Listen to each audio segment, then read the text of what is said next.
आपण बघणार आहोत स्पेशल डेलिकसी अगस्तीच्या फुलांची भाजी. भात आकस्त तारा दिसला की ओळखावं पाऊस आता काढता पाय घेतोय. त्याचप्रमाणे शुद्ध, खास करून जलतत्व शुद्ध केली जाते असा समज या अगस्त ताऱ्याबद्दल आहे. याचं नाव पडलं आहे अगस्त ऋषीवरून. वेदकालीन हे ऋषी आणि त्यांची लोपमुद्रा ही पत्नी, राम लक्ष्मणाला अनेक शस्त्र पुरवणारे, अनेक वेदांच्या ऋचा रचणारे आणि समुद्र प्राशन करणारे अगस्त ऋषी. त्यांच्यासारखाच उपकारी हा अगस्त किंवा हदगा केदारदादा नर्सरीमधून मी आणला.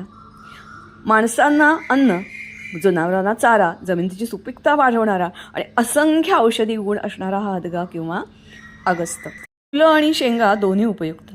या फुलांची आज चटणी म्हणजे तिखट भाजी आज आपण करणार आहोत. मधले दांडे तेवढे काढून टाकायचे आणि फुलं बारीक चिरून घ्यायची की बस. थोडासा नारळ आणि कांदा, नेहमीसारखीच फोडणी करायची. मोहरी, जिरं, हिंग, हळद आणि अर्थातच लगेचच त्याच्यामध्ये पहिल्यांदा कांदा अतिशय बारीक चिरलेला घालायचा आणि परतायचा. कांदा थोडासा लाल होऊन देत तोपर्यंत ह्याच्यावर झाकण मात्र ठेवू नका. त्याच्यानंतर अर्थातच बारीक चिरलेली जी फुलं आहेत ती आता त्याच्यावर टाकायची आणि फुलंच ती, त्यामुळे पटकन शिजतात. मग त्याच्यावर खवलेला ओला नारळ, अर्थातच थोडीशी साखर घालायची, लिंबू पिळायचं की तुमची झटपट चटणी तयार झाली. डोसा, भाकरी, पोळी कशाबरोबरही खा आणि एन्जॉय करा.